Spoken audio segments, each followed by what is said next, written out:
स्वागत है आप सबका आज की ऑर्गेनिक की इस क्लास में। तो लास्ट क्लास में फ्री रेडिकल किया था हम। फ्री रेडिकल में भी दो एप्लीकेशन पार्ट हमने पूरे कर लिए थे, पिनाकोल फॉर्मेशन और एसाइलोइन कंडेंसेशन, और तीसरा वुड्स रिएक्शन स्टार्ट किया था।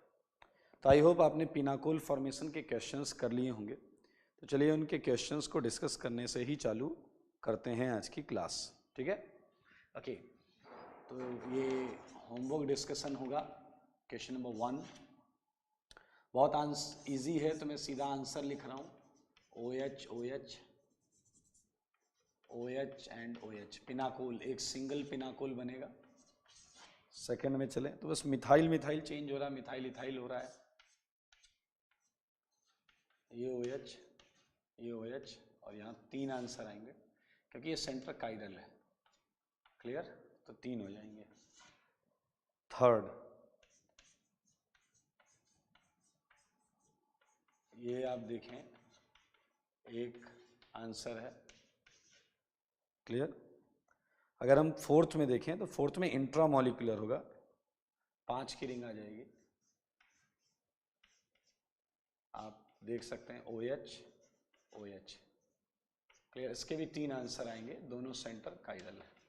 ठीक है, आप ये अगर तीनों बनाना चाहते हैं तो एक बार क्या कर लें, वेज में कर लें OH, मिथाइल किस में हो जाएगा, डैश में। तो ये मीज़ो हो गया आपका, प्लस डैश में कर लें OH, और ये वाला वेज में ही रखो, ये OH मिथाइल, और इसकी क्या आ जाएगी, मिरर इमेज। इसकी मिरर इमेज तो होगी नहीं, तो इसलिए तो आप देख सकते हैं ये तीनों इसके आंसर्स हैं। कौन कौन से 3 हैं उसकी बात कर रहे हैं। क्वेश्चन नंबर 5, 5 की रिंग, बहुत आसान, OH OH। ठीक है, क्वेश्चन नंबर 6 करेंगे ना, एक 6 की रिंग और बन जाएगी, एक 6 की रिंग और बन जाएगी, एंड ये सेंटर काइरल है, फिर से 3, और ये 1। डायरेक्ट है यार, कुछ इसमें ऐसा है नहीं जो आपको परेशान करे। 7th में बायोसाइक्लो आ जाएगा, डेकलिन नाम सुना हो अगर, हमने पढ़ा था इसका GI में। इसके 2 आंसर आएंगे और दोनों GI होंगे, दोनों GI होंगे, ज्योमेट्रिकल आइसोमर्स। ठीक है, इसके बाद क्यूब बंद कर दिया आपने, क्यूब, उसका एक ही आंसर आएगा, 8th।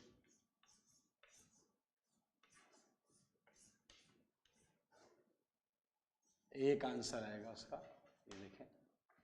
9th सेम तरीके से करेंगे। जब आप सेम तरीके से 9th करेंगे तो आप में से कई लोगों का ये आया होगा, इंडायोल, लेकिन इसे आपको क्या करना पड़ेगा, टॉटोमराइज। तो ये फाइनल आंसर होगा, देख लें। फाइनल आंसर आपका इंडायोल को टॉटोमराइज करना पड़ेगा। 10th में आपका बायसाइक्लो क्रिएट हो जाएगा, 10th में आपका बायसाइक्लो क्रिएट हो जाएगा, और इसमें भी आप देखेंगे 3 आंसर दिखेंगे आपको। आप ये चाहे अंदर वाले ब्रिज पे बनाओ चाहे इधर वाले ब्रिज पे बनाओ, बात बराबर है, क्योंकि सब 2 कार्बन के ब्रिज हैं। तो इसका भी आंसर 3 होगा, इसके आंसर 2 होंगे क्योंकि ये सेंटर काइरल है। ठीक है, तो ये पिनाकोल का होमवर्क था, और बहुत आसानी से हम C डबल बॉन्डों को घुमा रहे थे, C पर डॉट बना रहे थे, ऊपर माइनस बना रहे थे, और उससे हम चीज़ों को आगे लेकर चल रहे थे। ठीक है, इसके बाद एसाइलोइन का होमवर्क था। एसाइलोइन ईस्टर लिया हुआ था हमने, ठीक है ना। तो एसाइलोइन के लिए मैं ये हटा देता हूँ एक बार। एसाइलोइन का होमवर्क डिस्कस करेंगे। नंबर रख लेते हैं, नंबर यूज कर लेंगे यही वाले।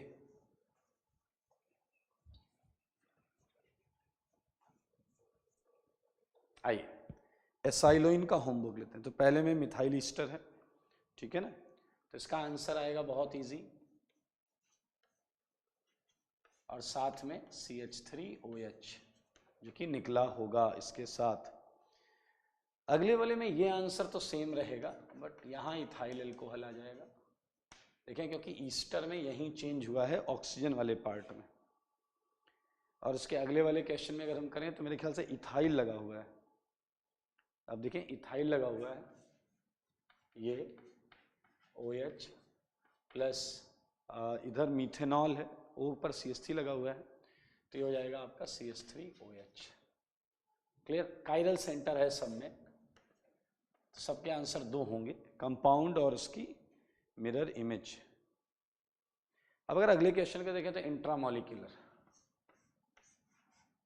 तो साइक्लाइज हो जाएगा और प्लस 2 मोल ETOH। 2 मोल तो हर जगह आएंगे, 2 मोल हर जगह, हर जगह ET नहीं है, मिथाइल ही है भाई, मिथाइल ही है, मिथाइल OH।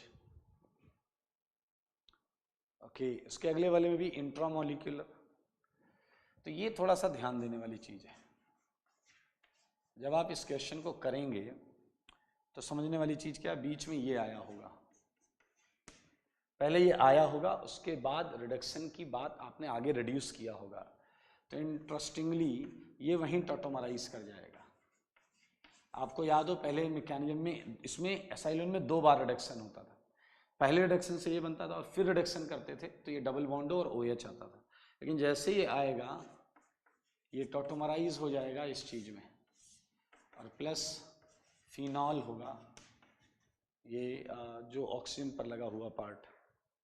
आप एक बार एसाइलोन की मैकेनिज्म देखिए, 2 बार रिडक्शन होता है इसमें, तो पहले रिडक्शन के बाद जो चीज़ आएगी वो टॉटोमराइज हो जाएगी। 6 में मैंने सिस दिया था, क्योंकि अगर आप नोटिस करें तो आप तभी रिंग बना पाएंगे जब वो सिस हो। और क्या था, R, तो ROH आ जाएगा, ROH, ठीक है। And 7th is a very easy question. 7th में क्या है, phenyl double bond OH, phenyl plus क्या है, PHOH, ऊपर PH लगाए तो PHOH, ठीक है। एंड द लास्ट 8th बहुत आसान है, ये H है तो आपको सीधा सीधा ये मिलेगा। आप देखें इधर भी क्या होगा, H होगा, तो ये क्या है आप देख सकते हैं, CH2H and aldehyde along with कौन सा है, मिथाइल है, तो मीथेनॉल आ जाएगा। तो बहुत आसान होमवर्क था, पैटर्न सेम है, बस हम R और ऑक्सीजन पे लगे हुए सेगमेंट को ही बदल रहे थे, तो उससे ये हम कर लिया। आगे थर्ड एप्लीकेशन वाज वुड्ज। अगर आपको याद हो थर्ड क्या था, वुड्ज रिएक्शन थी। तो अगर हम उस रिएक्शन की बात करते हैं वुड्ज रिएक्शन की, तो वुड्ज रिएक्शन में हमने देखा था RX पर सोडियम मेटल डालते थे ड्राई ईथर कंडीशन में। ये हटा रहा हूं मैं एक बार से, होमवर्क खत्म हो गया आपका। आइए, RX वुड्ज रिएक्शन थी, इसके हमने मैकेनिज्म कर ली थी और नोट्स में सारे पॉइंट कर लिए थे। वुड्ज रिएक्शन, मैं एक बार बस रिएक्शन लिखना चाह रहा हूं, ट्वाइस RX सोडियम इन DE लिखा जाता है, DE लिखा जाता है, DE मतलब ड्राई ईथर होता है, तो टेंशन मत लीजिएगा।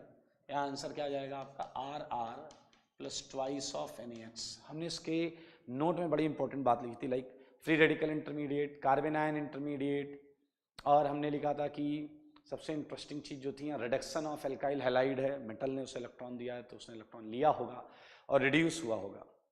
एक पॉइंट हमने और लिखा था कि वुड्ज रिएक्शन से CH4 कभी नहीं बना सकते, क्योंकि देखें R में भी कार्बन होगा, R में भी कार्बन, तो इवन नंबर ऑफ कार्बन होंगे। एक और इंटरेस्टिंग चीज मैंने बताई थी कि अगर आप ऐसा एल्केन बनाना चाहते हैं जो कि odd number of carbon atom रखता हो, तो वो बनाने में आप देखेंगे कि वुड्ज रिएक्शन अच्छा मेथड नहीं होता, क्योंकि ऐसी प्रोडक्ट की यील्ड कम आती है। और यील्ड कम क्यों आती थी उसका भी हमने रीजन पढ़ा था। आपको ऑड नंबर ऑफ, मान लो 5 कार्बन का आपको एल्केन बनाना है, तो आपको शुरुआती RX जो लेना पड़ेगा वो एक 2 कार्बन का लेना पड़ सकता है, एक 3 का लेना पड़ सकता है, या फिर एक कार्बन का लेना पड़ सकता है, दूसरा 4 कार्बन का लेना पड़ सकता है। तो अब मुद्दा क्या आएगा कि आपकी रिएक्शन में एक से ज्यादा रेडिकल बनेंगे, तो जब 2 रेडिकल बनेंगे तो 2 रेडिकल आपस में भी जुड़ सकते हैं, A डॉट B डॉट अगर बनेंगे तो A भी आंसर आ सकता है, A भी आ सकता है, B भी आ सकता है। दैट्स वाई वुड्ज में हम उसी को अच्छा मानते हैं इसमें एक ही रेडिकल बने, ताकि वो अपने आप से ही डाइमराइज हो। जैसे इसमें R डॉट बना था तो अपने आप से डाइमराइज हो रहा था। सो कितना आसान है ये मैं आपको बताता हूँ कुछ एग्जाम्पल्स क्वेश्चन से, कि जैसे मान लो आपको मिला CH3Cl, सोडियम एंड ड्राई था, तो बस Cl हटाओ, डॉट बनाओ और वो डॉट डॉट जुड़ जाएगा, CH3 कितना इजी है, CH3 CH2Cl, थर्ड, तो ये क्या, इसमें कौन सा डॉट बना होगा बताओ, CH3 CH2 डॉट बना होगा, और ये डॉट डॉट क्या होगा, जुड़ जाएगा, और ये जुड़ जाएगा तो क्या बनेगा, 4 का एल्कीन आ जाएगा, ब्यूटेन। है ना मजेदार। चलिए ध्यान से सुनिएगा, कुछ अच्छे क्वेश्चंस भी आएंगे यहाँ पे। लाइक मैंने आपको क्वेश्चन दिया MEHD CH2Cl, ओके, क्वेश्चन करिएगा। थर्ड क्वेश्चन बड़ा अच्छा है, MEHDCl, ठीक है। आप नंबर ऑफ प्रोडक्ट देखेंगे तो बहुत मजेदार आंसर होगा थर्ड और फोर्थ में। फिलहाल मैं मान रहा हूँ आप ये कर लेंगे, बहुत आसान है। कई बार ऐसा होगा कि एक ही कंपाउंड में, लाइक पहले तुम्हें कुछ और इजी क्वेश्चन दे दूं, 5 ये कर लेंगे आप, ये Cl ये भी हो जाएगा। चलिए अब फिफ्थ करते हैं, पहला हो गया, दूसरा हो गया, फिफ्थ करते हैं। सच बताओ फिफ्थ में ये रेडिकल बना होगा और इकलौता यही रेडिकल होगा, तो ये अपने ही रेडिकल से क्या करेगा, जुड़ जाएगा, तो ये सिंगल आंसर आपको मिल जाएगा। सेवेंथ, अब अगर आप नोटिस करें तो आपको इस रिएक्शन में रेडिकल तो एक ही मिलेगा, रेडिकल तो एक ही मिलेगा, बट उसमें 2 साइड रिएक्टिव होगी। इसमें रेडिकल एक ही मिलेगा बट उसमें 2 साइड रिएक्टिव होगी। अगर हम इसे सॉल्व करने की बात करते हैं तो हमारे पास ये रेडिकल भी होगा और हमारे पास आप देख सकते हैं ये रेडिकल भी होगा, ठीक है। तो अब ये दो रेडिकल एक है बट उसमें 2 साइड है, तो कोई भी साइड फ्री है किसी से भी जुड़ने के लिए। तो आप सोचिए जरा, अगर ये साइड अपने आप से ही जुड़ गई तो आपका आंसर क्या होगा, ये, ठीक है। देखिए हर पॉसिबल अरेंजमेंट में लिख देता हूं, ये तो 14 एक बार किनारे किनारे आएगा जब ये अपने आप से जुड़ेगा, जब ये अपने आप से जुड़ेगा तो 14 बीच में आएगा, और जब ये इससे जुड़ेगा तो एक 14 किनारे होगा और एक 14 बीच में होगा। So we would have 3 answers, we would have 3 possible answers. बहुत आसान है यार, कुछ भी ऐसा नहीं है जो। 8th में आप ये लें Cl डबल, ये 14 कर लेना इसे। 9th मैं कुछ इंटरेस्टिंग दे रहा हूं आपको कि अगर एक ही कंपाउंड में 2 Cl हो, जैसे देखिए Cl, सो फंडा बहुत आसान है।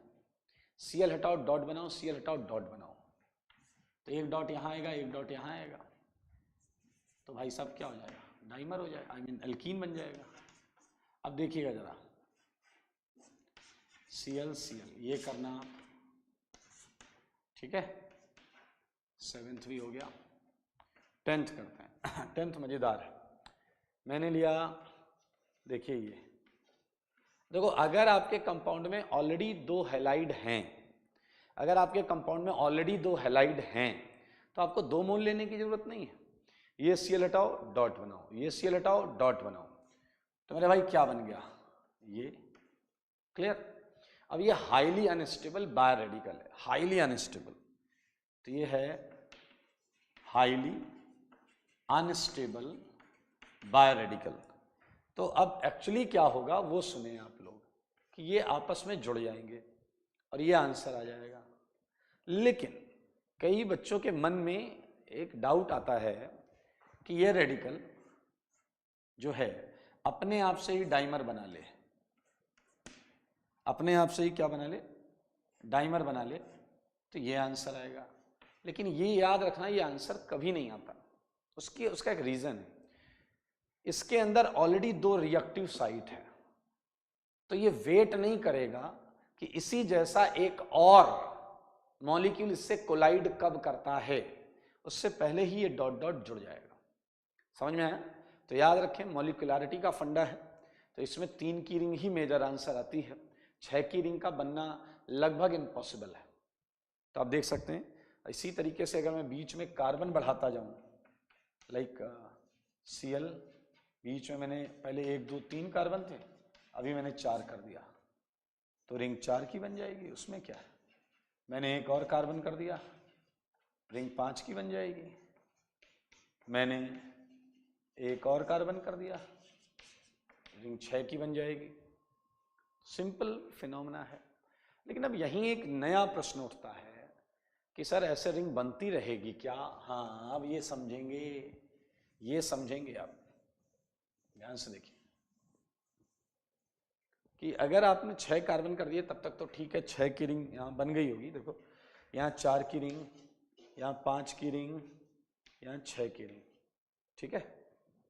और अगर मैं बात करूँ क्वेश्चन नंबर 14 और मैंने आपको दिया ClCH2 होल 7, या कुछ भी ले सकते हैं आप, मैं 7 को कर देता हूँ N, और N है ग्रेटर आर इक्वल देन 7। तो मेरे भाई इस केस में क्या हुआ होगा कि टर्मिनल पर रेडिकल तो जरूर बने होंगे, बट उन रेडिकल्स का आपस में जुड़ पाना, अब देखिए ये फंडा जो मैंने यहां अभी अभी बताया, जो यहां नहीं हो पा रहा था, वो वाला स्टेप वहां फेवरेबल हो जाएगा।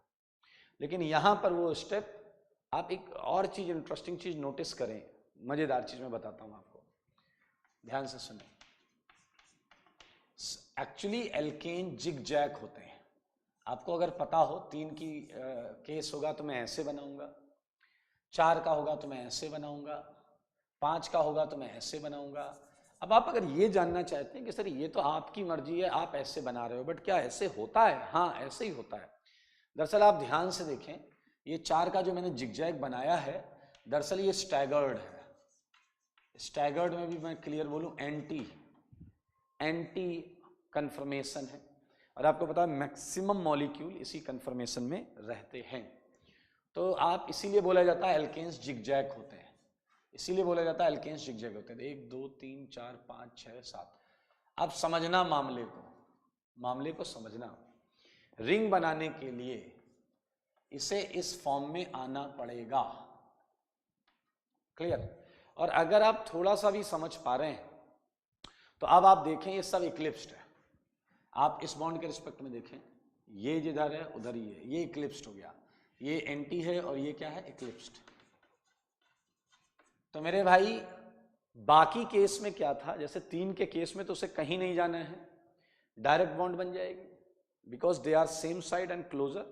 ये पास पास भी हैं और क्लोज भी हैं, ठीक है ना। तो यहां रिंग के बनने की टेंडेंसी बहुत ज्यादा थी। बाकी केस में आप कहोगे 6 के केस में क्या हुआ? 6 के केस में रिंग की स्टेबिलिटी ड्राइविंग फोर्स थी। लेकिन अब देखें, इससे ये बनना बहुत टफ है, बहुत टफ है। मैंने शायद कार्बन थोड़े से कम कर दिए हैं, तो थोड़ा कार्बन मैं सही कर देता हूं। ये देखिए, इतने बॉन्ड्स के क्रॉस इक्लिप्स्ड होना, और उसके बाद जो बन रहा है वो स्टेबल नहीं है, क्योंकि 7 की रिंग अनस्टेबल हो जाती है, एंगल स्ट्रेन आ जाता है। तो मेरे भाई इतनी देर में ये क्या करता है, ये अपने दूसरे मॉलिक्यूलों से जुड़ने लगता है। और अब आप समझ गए हैं इस केस में आपको क्या मिलेगा? पॉलीमर। क्या मिलेगा? पॉलीमर। तो we can write it CH2 whole N। ये CH2 ये दोनों तरफ से जुड़ते चलेंगे, बड़ी सी चेन बना लेंगे, तो ये पॉलीमर हो गया। क्या हो गया? ये पॉलीमर आ गया। तो याद रखें, 6 से ऊपर की रिंग नहीं बन पाएगी वुड्स से। ओके, मूविंग अहेड, अगर मैं आपको ये दूं Cl तो बड़े आराम से कर लेंगे। 16th अगर मैं आपको दूं Cl, ठीक है। 17th देखिएगा, अच्छा लगेगा आपको, डबल Cl, ठीक है। ये 17 तक क्वेश्चन, ये हटा देता हूं मैं।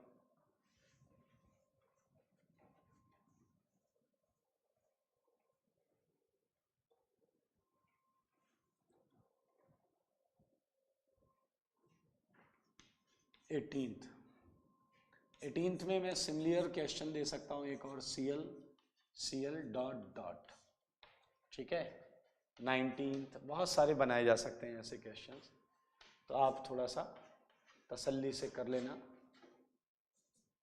ये CL डबल डबल 20th, ठीक है, 20th।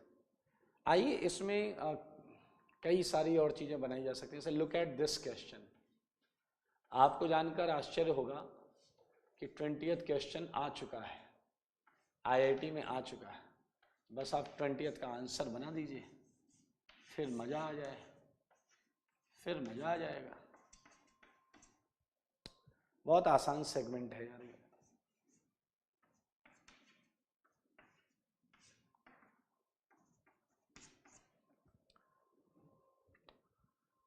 ठीक है, कर लेंगे, बहुत इजी है। 23rd एक और करते हैं, CL 24th भी एक करेंगे। 24th में ऐसा कर लेते हैं कि ये CL है, ये सोडियम ईथर। एक क्वेश्चन देखो, ये मजेदार क्वेश्चन करते हैं, आओ मिलकर। यहां आपको प्रोडक्ट दिया जाएगा, क्या दिया जाएगा? प्रोडक्ट। और आपको ये पता करना है कि उनमें से कौन कौन से प्रोडक्ट अच्छी यील्ड में वुड्स रिएक्शन से बनाए जा सकते हैं, ठीक है। तो ये मैं यहां लिख देता हूं, which of the following can be obtained by Wurtz reaction in good yield। Good yield का कॉन्सेप्ट याद है? गुड यील्ड का कॉन्सेप्ट था कि आपके रिएक्शन के दौरान जो भी रेडिकल बने उनका बस आपस में जुड़ना ही प्रोबेबल हो। समझ लें आप, वुड्स रिएक्शन में अच्छी यील्ड तभी आती है कि जो भी रेडिकल बने बस वो आपस में जुड़ें, उसके अलावा कोई पॉसिबिलिटी ना हो, ठीक है। तो अच्छी यील्ड आ जाएगी। इसमें एक और चीज ऐड कर सकते हैं, by using single reactant. Single reactant मतलब जान रहे हो ना मेरे भाई, तुमने दो अलग अलग रिएक्टेंट ले लिए, एक अलग, फिर तो मामला गड़बड़ हो गया। A डॉट उधर से बना, B डॉट इधर से बना, तो यील्ड तो खराब हो जाएगी। तो मैंने थोड़ा सा एडिशनल ऐड कर दिया, सिंगल रिएक्टेंट। बात वही है, मैं आपको प्रोडक्ट दूंगा, ठीक है। A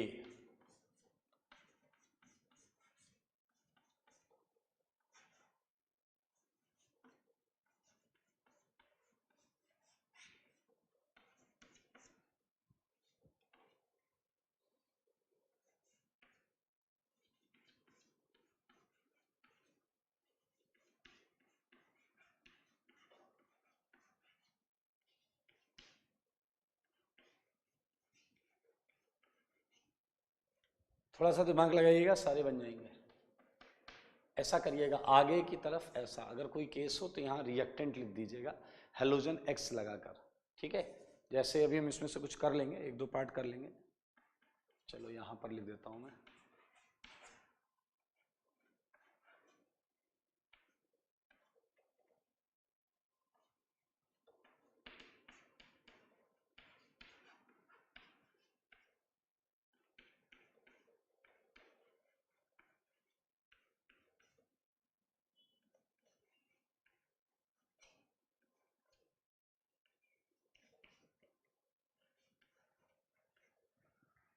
okay.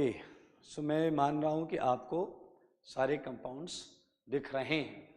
तो चलिए एक दो करते हैं इसमें, लेकिन पहले वाले को देखा मैंने तो 1 कार्बन 2 कार्बन 3 कार्बन, तो मैंने लिख दिया नो सच पॉसिबिलिटी, ऐसा हो नहीं सकता। तो ये आंसर नहीं है, ये अच्छी यील्ड में मिल ही नहीं सकता। 3 कार्बन का एल्केन।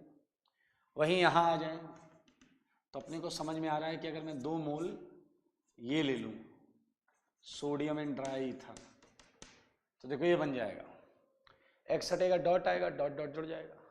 सिमिलरली अगर आप ध्यान देंगे तो ये नहीं बनेगा कि बीच में एक कार्बन है, ये कार्बन तुम किधर लोगे भाई, सिमेट्रिकल तो बनेगा ही नहीं ना। लुक एट डी बन जाएगा, डी बन जाएगा। डी के लिए क्या लेना पड़ेगा आपको, बोलो? सेम चीज, और ये रिएक्टेंट। तो इस तरीके से करिएगा सारे। अच्छा क्वेश्चन, अच्छा लगेगा आपको करके। So it is all about Wurtz reaction, जो हमने पिछली क्लास में पढ़ी थी। ये उसके होमवर्क है, कई उसमें से कुछ क्वेश्चन हमने कर लिए हैं। रिंग वाले बहुत इजी हैं, जैसे 17 अगर देखें, CL हटा डॉट डॉट, तो मेरे भाई क्या आपको साफ साफ दिख रहा है? बेंजीन बन गया यहाँ पे। आप देखें CL हटा डॉट डॉट, मेरे ख्याल से साफ साफ दिख रहा है, एक 3 की रिंग बन गई यहाँ पर। ये डॉट डॉट जुड़ गया आपस में, खटा, कुछ नया थोड़े करना है इसमें। So this is all about Wurtz reaction, ठीक है। अब देखिए वुर्ज से मिलती जुलती कई रिएक्शंस भी ऑर्गेनिक में हैं। तो मिलती जुलती देखें क्या सिमिलैरिटी है। आइए, तो ये मैं हटा रहा हूं।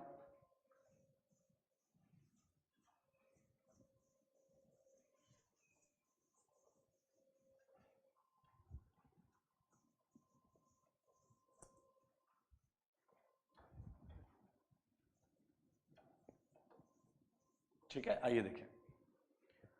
अगर वुड से मिलती जुलती रिएक्शन की बात करें तो एक रिएक्शन है, बहुत पॉपुलर है, सारे लोग देखेंगे, और वो है फिटिग रिएक्शन।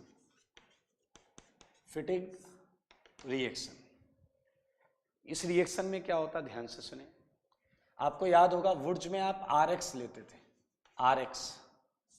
फिटिग में एरोमेटिक हैलाइड लेते हैं, एरोमेटिक हैलाइड, आप समझें, ठीक है ना। वहां RCl ले रहे थे, यहाँ ARX ले रहे थे, और सोडियम के साथ हीट कर रहे हैं। तो मेरे भाई यहाँ आंसर क्या आएगा? AR, ठीक है।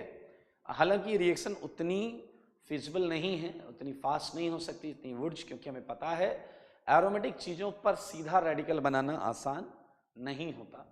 सो क्या है ये बताइए? Reaction of aryl halide with किससे? Sodium in dry ether, sodium in dry ether, इसे फिटिग रिएक्शन बोलते हैं। तो भैया वुड्स की तरह, जब वुड्स ने अपनी रिएक्शन देने के बाद वुड्स क्या फेमस हो गया, तो लोगों ने उसकी रिएक्शन की कॉपी मारनी चालू कर दी। तो देखिए फिटिग ने कॉपी मारी, फिर एक और बंदा था उसने कॉपी मारी। अब उसने क्या दिमाग लगाया वो सुनिए, मजा आएगा आपको। इस पर कुछ क्वेश्चन कर लेते हैं। दैट वाज 25, तो एक क्वेश्चन में दे देता हूँ 26। ये Cl सोडियम डेल्टा, तो बहुत आराम से कर लेंगे, कोई दिक्कत नहीं है, ठीक है। आइए अगला देखते हैं। एक बंदा आया, उसने कहा कि यार देखो, एलिफेटिक हैलाइड ले लिया वुड्स ने, और एरोमेटिक हैलाइड ले लिया फिटिग ने, और हमें लेने होते हैं 2, तो इसने यहाँ 2 मोल ये लिया।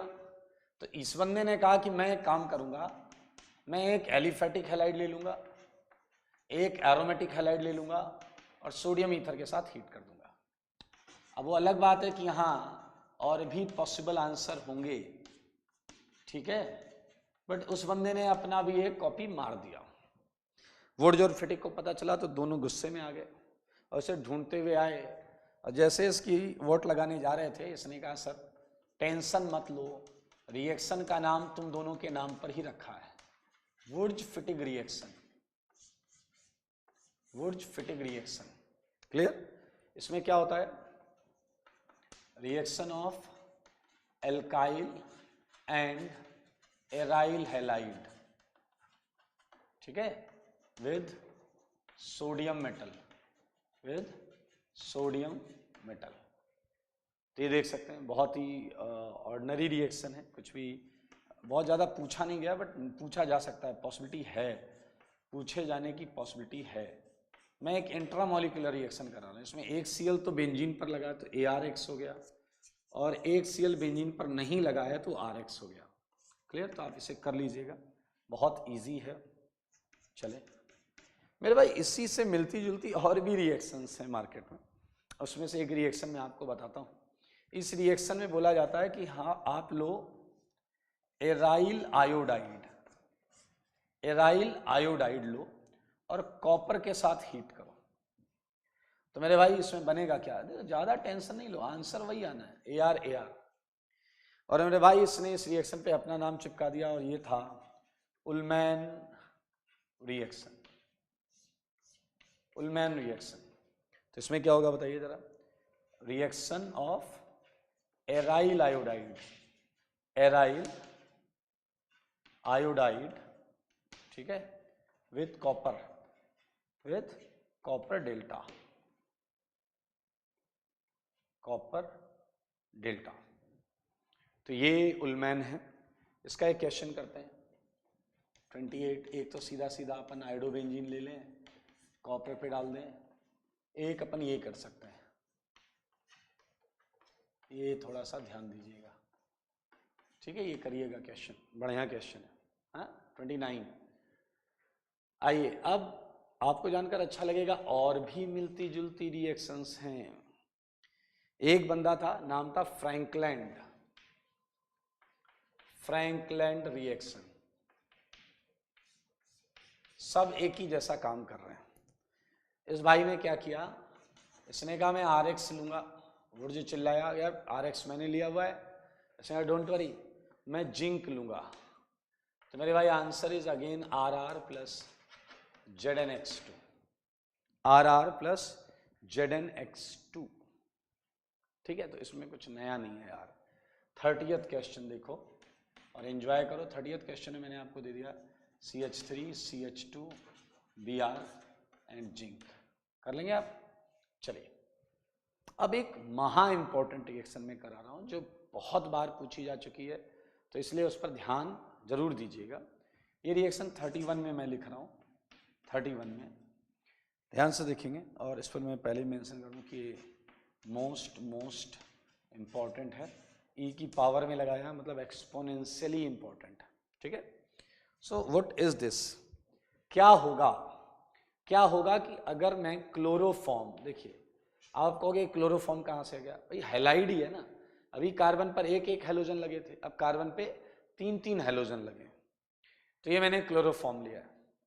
तो मेरे भाई 2 क्लोरोफॉर्म लोगे तो 6 Ag निपट जाएंगे, Ag सिल्वर, 6 Ag 2 क्लोरोफॉर्म, समझ लो होगा क्या, 1 Ag मतलब Ag हैलाइड, AgX प्रेसिपिटेट होता है। तो कभी भी पूरी केमिस्ट्री में देखिएगा सिल्वर जो है, Ag जो है वो हेलोजन को लेकर भाग जाता है, प्रेसिपिटेट बनाता है, ठीक है। तो आप बताइए 6 Ag जो हैं वो 6 Cl को लेकर भाग जाएंगे, तो बनेगा 6 AgCl बनेगा। और अब देखिए 2 CH खाली होंगे, 2 CH खाली होंगे, CH and CH।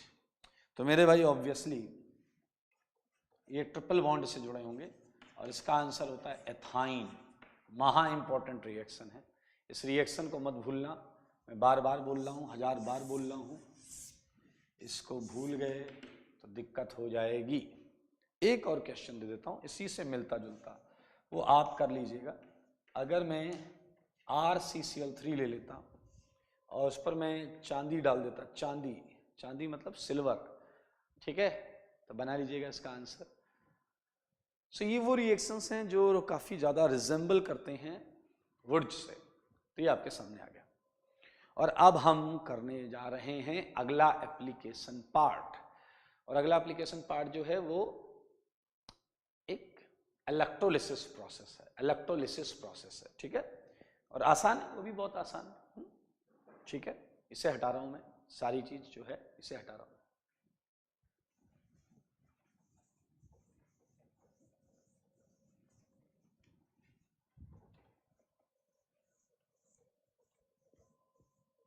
Okay, so next segment is,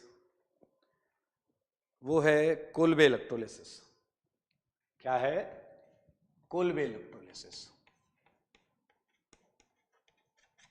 Kolbe electrolysis. आपको ये तो पता होगा कि इलेक्ट्रोलिसिस क्या होता है। देखो लिसिस तो साफ साफ समझ में आ रहा है, lysis means sigma bond breaking, electro means electrical current use करके, हाँ, वो रिएक्शन जो इलेक्ट्रिकल एनर्जी के इन्फ्लुएंस में होती है वो इलेक्ट्रोलिसिस होती है। मतलब तुमने कंटेनर में A और B रख दिया, और वो रिएक्शन नहीं कर रहे हैं, और हमने फिर क्या किया, उसमें इलेक्ट्रोड्स लगा के करंट पास कर दी और फिर रिएक्शन हो गई, तो दैट इज इलेक्ट्रोलिसिस प्रोसेस, तो आइए मैं आपको बताता हूँ क्या होता है कोल्बे इलेक्ट्रोलिसिस में, ठीक है। whenever सोडियम, क्लियर, या फिर potassium salt of carboxylic acid, carboxylic acid, याद रखें कार्बोक्सिलिक एसिड का सोडियम या पोटेशियम सॉल्ट, ठीक है, okay, is taken in aqueous condition, ठीक है, देन ऑन इलेक्ट्रोलिसिस,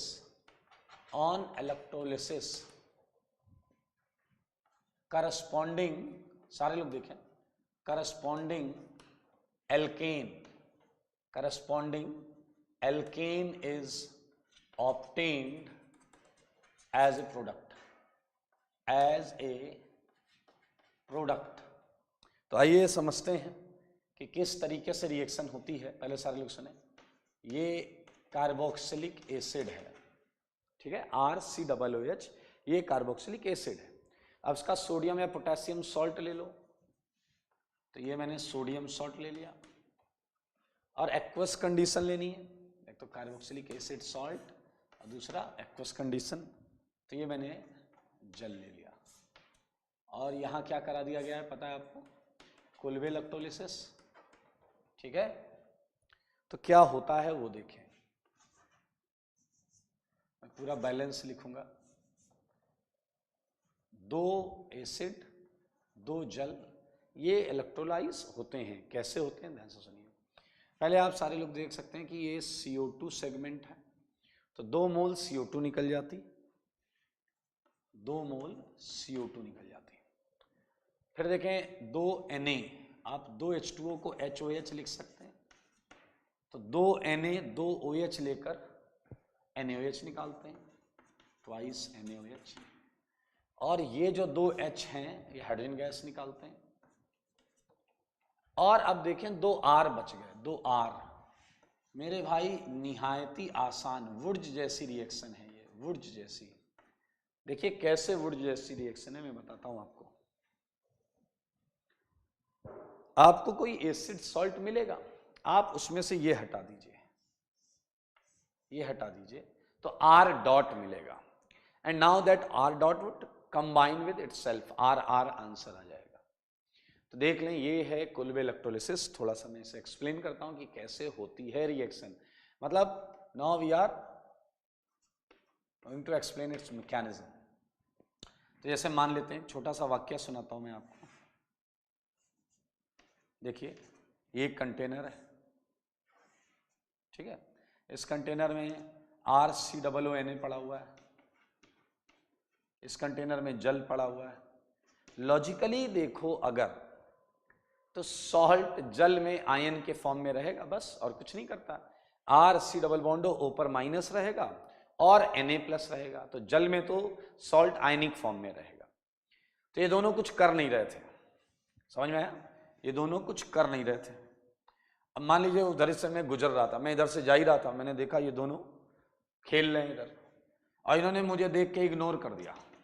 मेरे को गुस्सा आया, मैंने इनसे कहा कि तुम्हें तमीज़ नहीं है, अरे सर जा रहे हैं, कम से come good morning good afternoon तो बनता है। तो इन्होंने कहा हम बिजी थे खेलने में। मेरे को गुस्सा आया, मैंने कहा अच्छा अभी रुको, अभी बताता हूँ। मैं थोड़ी देर बाद वापस आया, और जब मैं वापस आया तो मेरे हाथ में 2 मेटालिक रॉड्स थी। ये दोनों डर गए देखकर। मैंने कहा रुको बेटा, अभी समझ में ही नहीं आएगा क्या चल रहा है। आप समझिए क्या है, इलेक्ट्रोड्स, इलेक्ट्रोड्स, सही है ना। मैंने मेरे भाई इसमें इलेक्ट्रोड लगाए। इलेक्ट्रोड एक एनोड होता है, कैथोड होता है, और वहां से तार खींच के ले गया मैं, और इसे ले जाके मैंने गली के नुक्कड़ पे जो खंबा लगा था ना, उस खंबे से कनेक्ट कर दिया। समझ लो, खंबे से कनेक्ट कर दिया। अब आपको पता है एक इसमें एनोड होगा, एक इसमें कैथोड होगा, सही है, और मेरे हाथ में उसका रिमोट कंट्रोल। मैंने कहा बेटा चलो रिएक्शन करो। इन्होंने कहा था हम रिएक्शन कर ही नहीं सकते, मैं सॉल्ट हूं, मैं केवल वाटर में आयन के फॉर्म में रहूंगा। मैंने कहा बेटा बोल दिया तो बोल दिया, अभी रिएक्शन करनी पड़ेगी। आपको पता है इलेक्ट्रोलिसिस में क्या होता है, ऑक्सीडेशन और रिडक्शन। एनोड पर ऑक्सीडेशन होता है और कैथोड पर रिडक्शन होता है। चलो थोड़ा इजी बोलता हूं, एनोड पर कोई इलेक्ट्रॉन छोड़ता है और वही छूटे हुए इलेक्ट्रॉन कैथोड पर किसी को लेने पड़ते हैं, ठीक है। तो अब वो तैयार नहीं है रिएक्शन के लिए, तो मैंने फिर इन्हें क्या किया, रिमोट कंट्रोल का बटन दबा के थोड़ा सा बिजली का झटका दिया। अब देखिएगा, तो यहां मैकेनिज्म ही चल रही है, एट एनोड, एट एनोड। देखें क्या होगा, एनोड पर क्या होगा। मेरे भाई आपके पास क्या क्या है, पहले उन सबको बुला लो।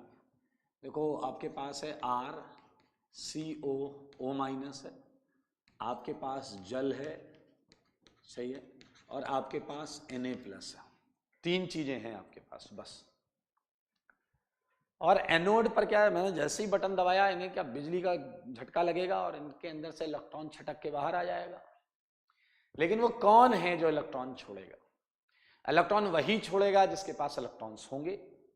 मैंने Na प्लस को बुलाया, तुम इधर आओ, तुम्हें इलेक्ट्रॉन छोड़ना पड़ेगा। वो सुनते ही पैरों पे गिर गया, उसने कहा माई बाप जितने थे छोड़ चुका हूं, 281 था, एक छोड़कर बड़ी मुश्किल से Na प्लस बना हूं, और मैं इलेक्ट्रो पॉजिटिव हूं, इसलिए Na प्लस में ही बहुत स्टेबल हूं। सही बात है, पहले ही छोड़ चुका है, तो Na प्लस को बोला भाग जाओ यहां से। फिर मैंने वाटर को बुलाया, तुम आओ इधर, ऑक्सीजन को बोला दो दो लोन पेयर लेकर घूम रहे हो, इलेक्ट्रॉन है तुम्हारे ऊपर, आज तुम्हें छोड़ना पड़ेगा। H2O कह रहा सर देखो इस समय आपसे कोई पंगा नहीं ले सकता, लेकिन आप गलत सिलेक्शन कर रहे हो। मैंने कहा मतलब? कह रहा मेरे पास दो ही लोन पेयर, कई तो ऐसे हैं जो तीन तीन लोन पेयर लेकर घूम रहे हैं। क्या आप समझ रहे हैं उसका इशारा किसकी तरफ था? समझदार के लिए काफी इशारा।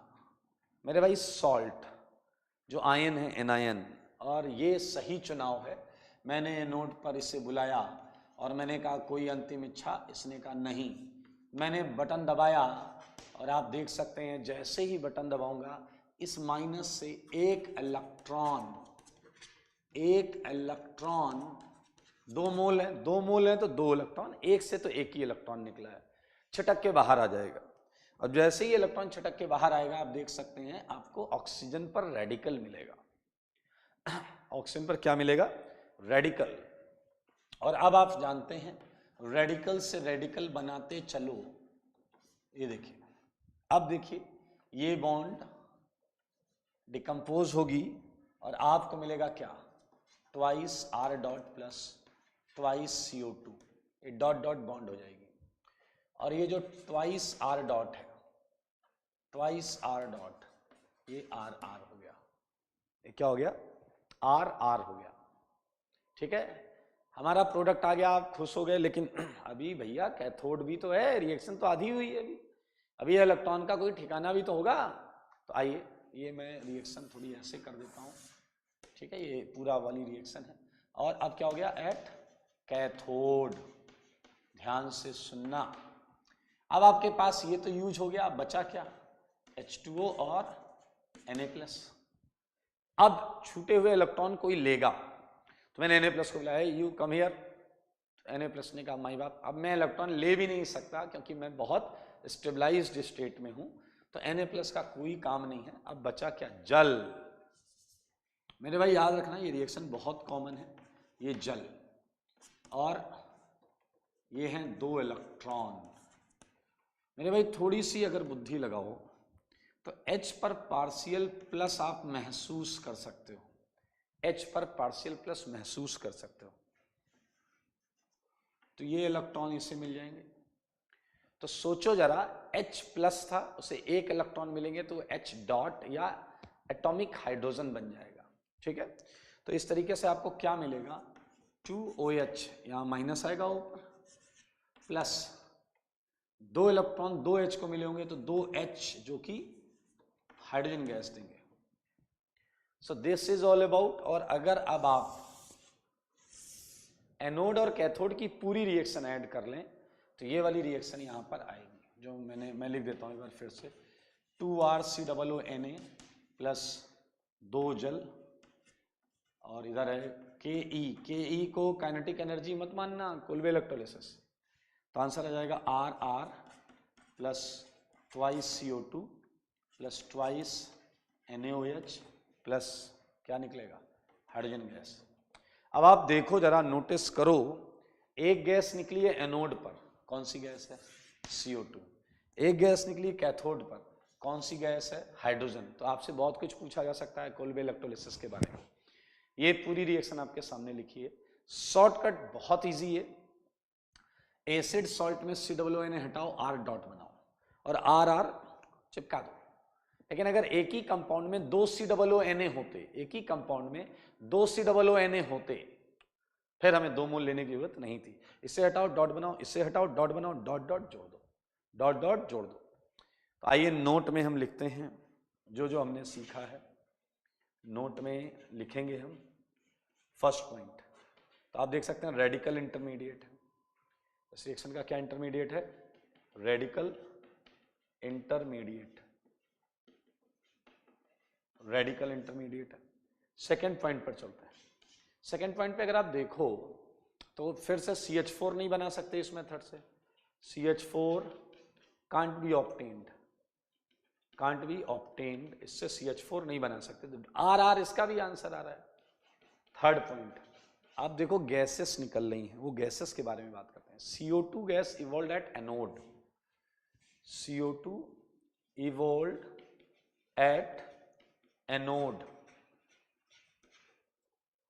Fourth, H2 evolved at cathode. ये छोटी छोटी बातें हैं, बस ये आपको पता होनी चाहिए। H2 evolved at cathode. Clear? चलिए अगला पॉइंट मैं अलग लिख देता हूं। आप एक चीज देखें, इस रिएक्शन में प्रोडक्ट साइड में NaOH आ रहा है, NaOH, यानी कि रिएक्शन जैसे से कंप्लीट हो रही है, बेसिक मीडियम क्रिएट हो रहा है, मतलब pH बढ़ रहा है। तो ये पॉइंट भी हम लिख सकते हैं कहीं पर। देख रहे हैं आप, NaOH बनाया उधर, ट्वाइस ऑफ NaOH। तो हम क्या कर सकते हैं, हम ये लिख सकते हैं as reaction proceeds pH of reaction mixture increases. Okay, हटा रहा हूं मैं ये।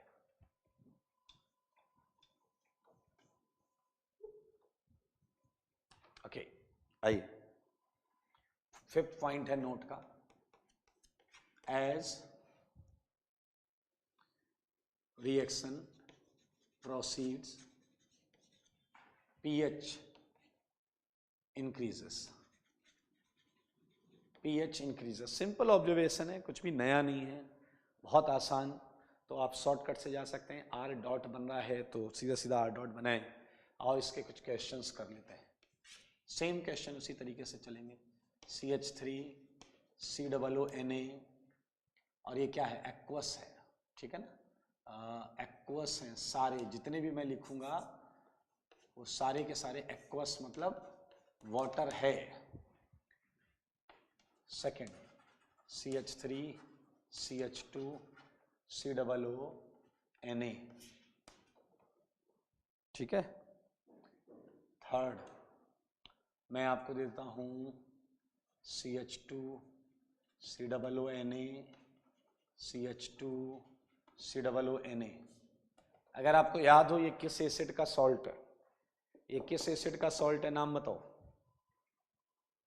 नाम पता है तो नाम बताओ। किस एसिड का सॉल्ट लिया मैंने?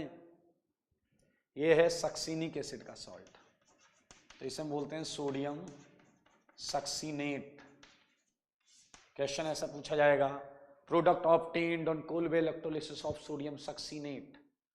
तो ध्यान से करें, सोडियम सक्सीनेट। तो यार ध्यान से देखिएगा, ये हटेगा यहाँ डॉट बनेगा, ये हटेगा यहाँ डॉट बनेगा, डॉट डॉट बॉन्ड बन जाएगा। तो CH2 double bond CH2 plus क्या आया होगा? ट्वाइस CO2 प्लस क्या आया होगा? H2 plus twice NaOH। अगर आपसे ये पूछ लिया जाए कि इस रिएक्शन में कितनी गैसेस निकली हैं, तो मेरे भाई आंसर 3, 1 2 3, क्योंकि एथीन भी गैस होती है, क्योंकि एथीन भी क्या होती है? गैसियस फॉर्म होता है। तो उसी तरीके से आप पहला क्वेश्चन अगर करते हैं तो पहले क्वेश्चन में CH3 बना होता, तो CH3 इस तरीके से हो जाता। देखें एल्केन बन गया, ये क्या है? एल्केन। ये क्या है? एल्कीन। देख सकते हैं आप। और मजेदार चीज देखो, इस एसिड का नाम बताना, सॉल्ट का नाम बताना। COONA, COONA एक्वस है, COONA NaOOC। क्लियर? तो ये आपका मैलेइक एसिड का सॉल्ट है, मैलेइक एसिड का। तो ये हो गया sodium malate ion, sodium malate. और ये है सोडियम फ्यूमेरिक एसिड का सॉल्ट है, fumarate, sodium malate and sodium fumarate. मजेदार चीज क्या है, दोनों का आंसर सेम होगा, दोनों का आंसर सेम होगा। क्यों? ये हटेगा यहां डॉट, ये हटेगा यहां डॉट, और अगर आप देख पाए तो आपको आंसर मिलेगा एथाइन। ठीक है, प्लस लिख लेना आप सारी चीजें। और सिमिलरली यहां भी आंसर आपको एथाइन मिलेगा। तो एक चीज तो आप साफ साफ समझ सकते हो कि कोल्बे इलेक्ट्रोलिसिस से एल्केन भी बना सकते, एल्कीन भी बना सकते, एल्काइन भी बना सकते। तो ये एक इंटरेस्टिंग चीज है, एल्काइन भी यहां बनी है, आप देख सकते हैं। So by Kolbe electrolysis alkane, alkene, alkyne सब बनाया जा सकता है। And concept is very easy, इसमें कुछ नया नहीं करना है।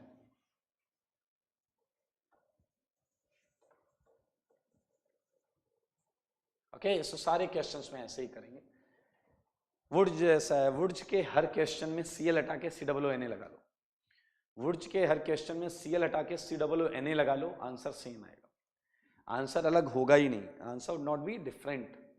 तो कुछ क्वेश्चंस तो कर ही लें थोड़े बहुत, ठीक है ना। कुछ मजेदार क्वेश्चन दूंगा मैं आपको, दिल खुश हो जाएगा, ऐसे क्वेश्चन दूंगा। COONA, थोड़ा सा लगाना बुद्धि।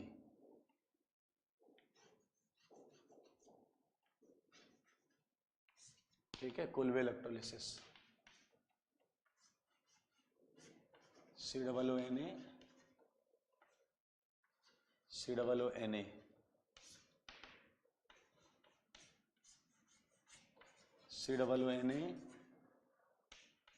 COONA,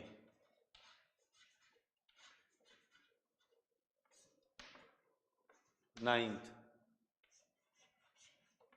COONA,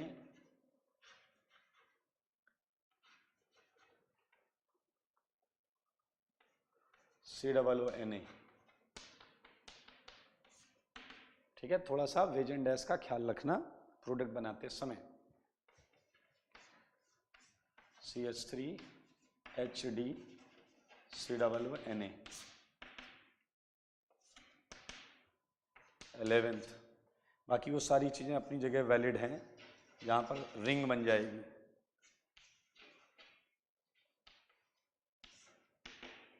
तो बहुत आसान है। एक मजेदार चीज मैं और बताता हूं आपको कि हम जैसे कार्बोक्सिलिक एसिड की इलेक्ट्रोलिसिस हुई है, वैसे हम सल्फोनिक एसिड की इलेक्ट्रोलिसिस सोच सकते हैं। RSO3Na plus H2O। आप बिल्कुल वैसे सोचिए कोल्बे इलेक्ट्रोलिसिस, और यहाँ CO2 की जगह SO3 गैस निकलेगी, यहाँ CO2 की जगह SO3 गैस निकलेगी। कितना फर्क होगा, केवल इतना फर्क होगा, यहाँ CO2 की जगह SO3 गैस निकलेगी। ठीक है, तो ये हो गया 12 क्वेश्चन। हटा दें, आगे बढ़ेंगे, 3-4 और क्वेश्चन है वो लिख लेते हैं, इसे हटा दो।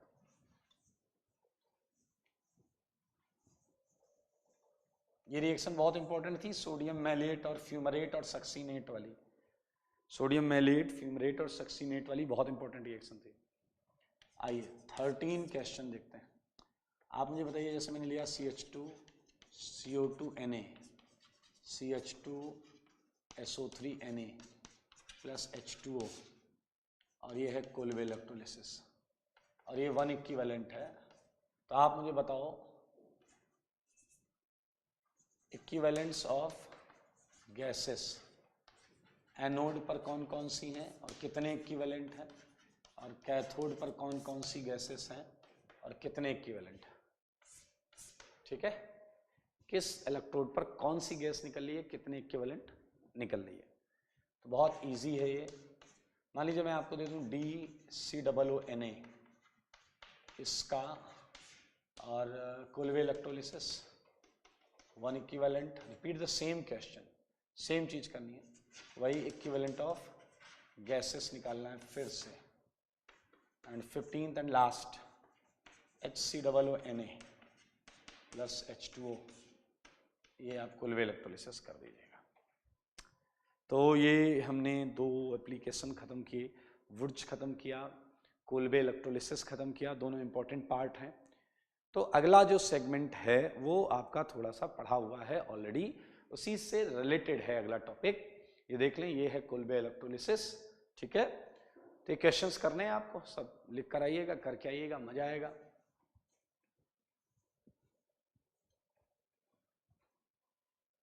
अगला एप्लीकेशन आपने याद हो अगर आपको, तो हमने पिछले चैप्टर में पढ़ा था मार्कोनिकॉफ एडिशन, पिछले चैप्टर में पढ़ा था मार्कोनिकॉफ एडिशन।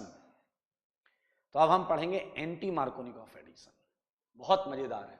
अब आप थोड़ी और बुद्धि लगाओ कि मार्कोनिकॉफ एडिशन पिछले चैप्टर में पढ़ा और एंटी मार्कोनिकॉफ एडिशन यहां पढ़ रहे हैं, तो पिछला चैप्टर क्या था, कैटायन आयंस, तो मार्कोनिकॉफ एडिशन आयनिक एडिशन था, और एंटी मार्कोनिकॉफ एडिशन जो पढ़ने जा रहे हैं वो रेडिकल एडिशन है। तो फर्क है, इसलिए उसे इस चैप्टर में पढ़ रहे हैं। बहुत इंपॉर्टेंट है भाई साहब, anti Markovnikov addition, anti Markovnikov addition. हालांकि इसे बहुत सारे नाम देते हैं, इसी को हम पेरोक्साइड इफेक्ट बोलते हैं, पेरोक्साइड इफेक्ट बोलते हैं, क्लियर। इसी को हम खैरेस इफेक्ट बोलते हैं, हालांकि कुछ लोग खरास इफेक्ट बोलते हैं, बट खरास वरास नहीं करिए, आजकल वैसे ही मामला गड़बड़ चल रहा है, खरास तो उठा ले जाएंगे लोग आपको। हाँ, खैरेस इफेक्ट क्या है इसे समझते हैं, है क्या। पेरोक्साइड इफेक्ट से आपको मजा आएगा चीजों को समझने में। Look at this is propene, और मैंने इस पे डाल दिया HBr। अब ये बिल्कुल आपको पिछली रिएक्शन की फील दे रहा है जो हमने बहुत पढ़ी, HX एडिशन। मार्कोनिकॉफ ने बोला था कि Br उस डबली बॉन्डेड कार्बन पे लगेगा जिस पे हाइड्रोजन कम है। तो ये है आपका आयनिक एडिशन, इसे हम बोल सकते हैं आयनिक एडिशन, ये हम पढ़ चुके हैं, हम अभी ये नहीं पढ़ेंगे। आयनिक एडिशन, ये है मार्कोनिकॉफ एडिशन, ठीक है। एक बड़ा अजीब सा प्रभाव देखा गया है पेरोक्साइड का। अगर यही रिएक्शन पेरोक्साइड की प्रेजेंस में कराई जाए, अगर यही रिएक्शन पेरोक्साइड की प्रेजेंस में कराई जाए, तो मेरे भाई Br यहां लगता है, Br यहां लगता है। दैट्स व्हाई हम बोलते हैं कि पेरोक्साइड का इफेक्ट है। अगर पेरोक्साइड नहीं था तब तो मार्कोनिकॉफ हो रहा था। तो इसके नाम का मैं लॉजिक भी बता रहा हूं थोड़ा सा। पेरोक्साइड इफेक्ट आप देख सकते हैं, क्लियर।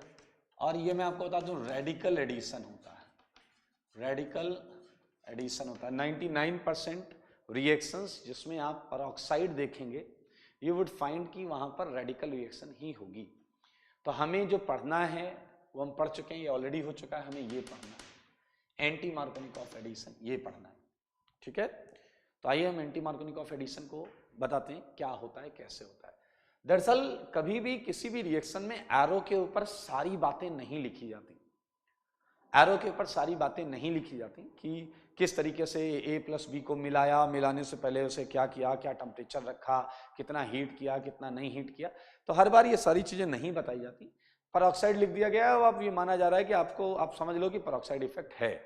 सच्चाई मैं बताता हूँ आपको, सच्चाई मैं बताता हूँ आपको, ध्यान से सुनिए, सारे लोग ध्यान से सुनिए।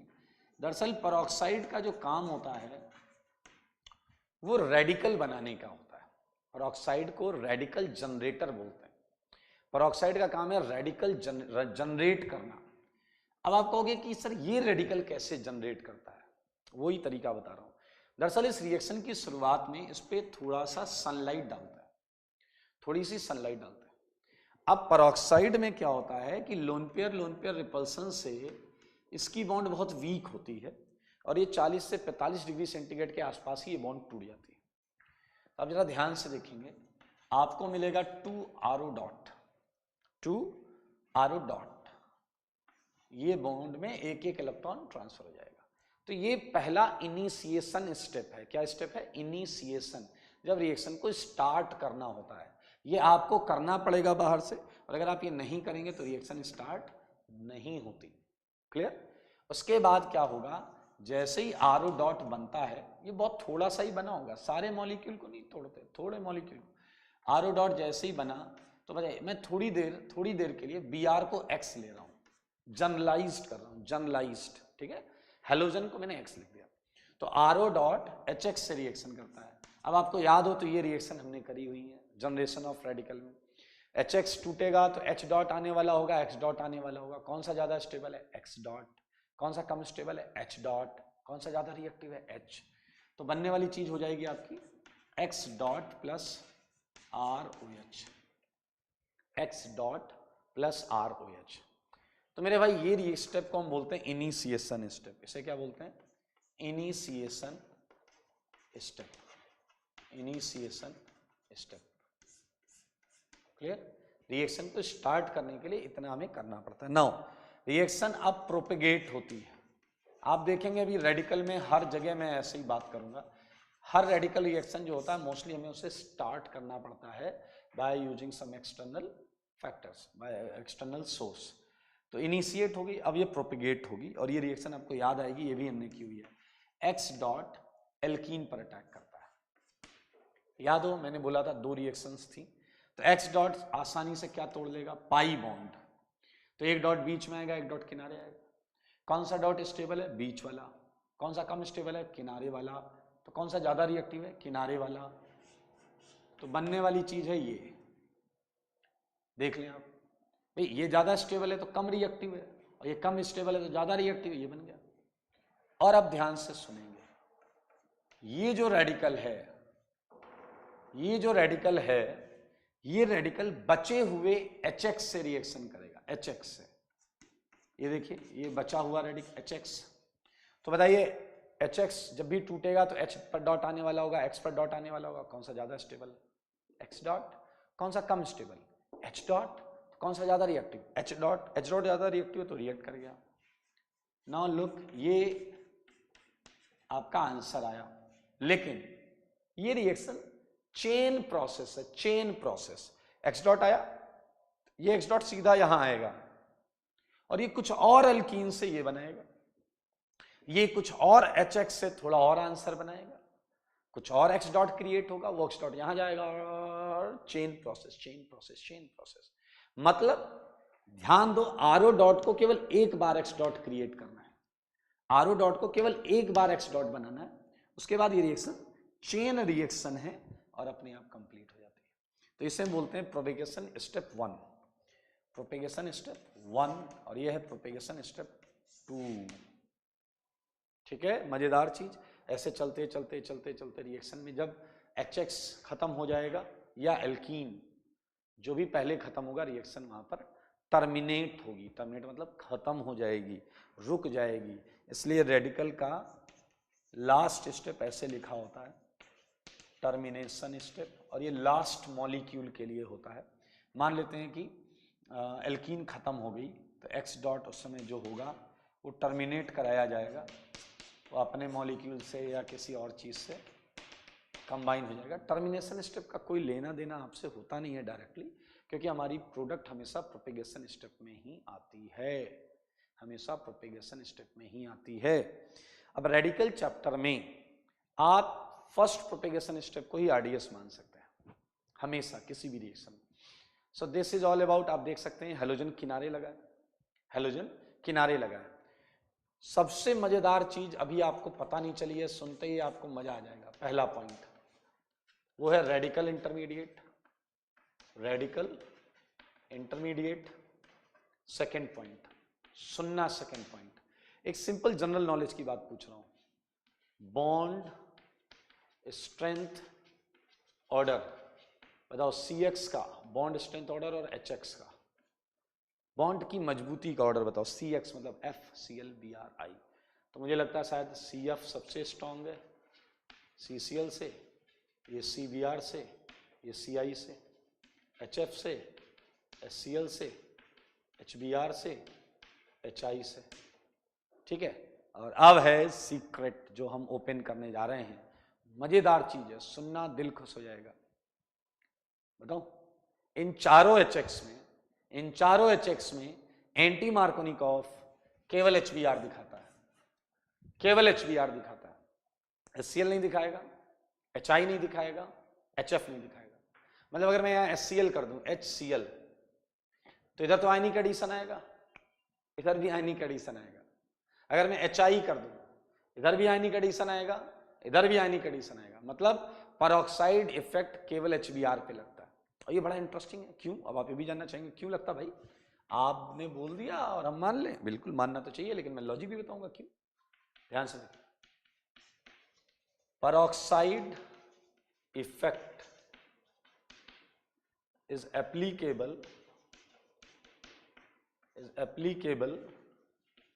only on HBr, only on HBr। अब सुनना, इस लाइन को आप गलत समझ सकते हैं। आउट ऑफ HX में केवल HBr करता है, उसके अलावा और भी कंपाउंड करते हैं। जो HX के बाहर के अलावा और कोई कंपाउंड होगा वो होगा। तो ये देख लें, ये इंपॉर्टेंट पॉइंट है। अब आप ये जरूर जानना चाहेंगे कि ऐसा क्यों होता है, ऐसा क्यों होता है। तो मैं आपको आज एक बात बता रहा हूं रेडिकल के लिए, यूनिवर्सल ट्रुथ। सुनना, रेडिकल रिएक्शन तभी हो पाती है जब उसके दोनों प्रोपेगेशन स्टेप, अगर 2 हैं तो 3 हैं तो 3। कोई भी रेडिकल रिएक्शन तभी हो पाती है जब उसके सारे प्रोपेगेशन स्टेप एक्सोथर्मिक हो। क्या हो? जब उसके सारे प्रोपेगेशन स्टेप एक्सोथर्मिक हो। तो मैं आपको बता रहा हूं कि HBr के केस में ये दोनों स्टेप एक्सोथर्मिक होते हैं, और बाकी केस में तो मामला बहुत गड़बड़ है। तो मैं ये बात को यहां पर लिख रहा हूं। In case of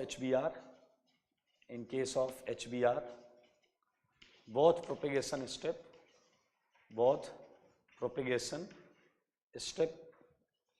are exothermic। यही रीजन है कि केवल HBr ये इफेक्ट दिखाता है। ठीक है, एक चीज और देख लेते हैं, बस खत्म करते हैं इसे। आपको थोड़ा सा डेटा भी आएगा, सीट में आपके डेटा आ जाएगा। For HCl and HI, ionic addition takes place, ionic addition takes place even in presence of peroxide. Peroxide की प्रेजेंस में भी वो आयनिक एडिशन करते हैं, मार्कोनिकॉफ करते हैं। फॉर HCl एंड HI, आप थोड़ा सा बुद्धि भी लगाएंगे तो आप देखेंगे HCl और HI के लिए P1 है पहला प्रोपेगेशन स्टेप, P2 है दूसरा प्रोपेगेशन स्टेप। क्लियर? चलें करें। तो एक इंटरेस्टिंग चीज आप समझिए, पहले प्रोपेगेशन स्टेप में CX बॉन्ड बन रही है, CX बॉन्ड बन रही है, तो CCl CI से स्ट्रॉन्ग बॉन्ड है, तो P1 तो ठीक है, इसका डेल्टा H नेगेटिव रहता है, एक्सोथर्मिक। लेकिन HI के लिए पहला ही स्टेप होता है जहां वो गड़बड़ हो जाता है, क्योंकि कार्बन आयोडीन बॉन्ड बहुत वीक होती है, तो ये स्टेप एंडोथर्मिक होता है। तो दरअसल HI पहले स्टेप में ही बोल्ड हो जाता है, जबकि HCl के केस में देखें सेकेंड स्टेप में HCl बॉन्ड तोड़नी होती है, and HCl is a strong bond. तो मेरे भाई इसका विकेट गिरता है HCl का सेकेंड स्टेप में, ये एंडोथर्मिक हो जाता है। HI का तो पहले ही स्टेप गड़बड़ है, तो दूसरा लिखने का लॉजिक नहीं है, लेकिन अगर आप लिखना चाहते हैं तो लिख लें। तो आप देख लें, IIT JEE ने ये पूछा हुआ है कि HCl और HI एंटी मार्कोनिकॉफ क्यों नहीं देते, क्योंकि उनका कौन सा स्टेप एंडोथर्मिक होता है। तो आई थिंक आप इस चीज को कर लें, समझ लें। इसके क्वेश्चंस हम करेंगे अगली क्लास में, ठीक है। ओके, सो अगली क्लास में हम रेडिकल के लास्ट सेगमेंट तक पहुंच जाएंगे। तो आज के लिए इतना ही। थ्योरी कॉपी को अच्छी तरीके से रिवाइज करते रहें, बाकी स्वस्थ रहें, मस्त रहें, पढ़ाई में ही व्यस्त रहें। आज के लिए इतना ही।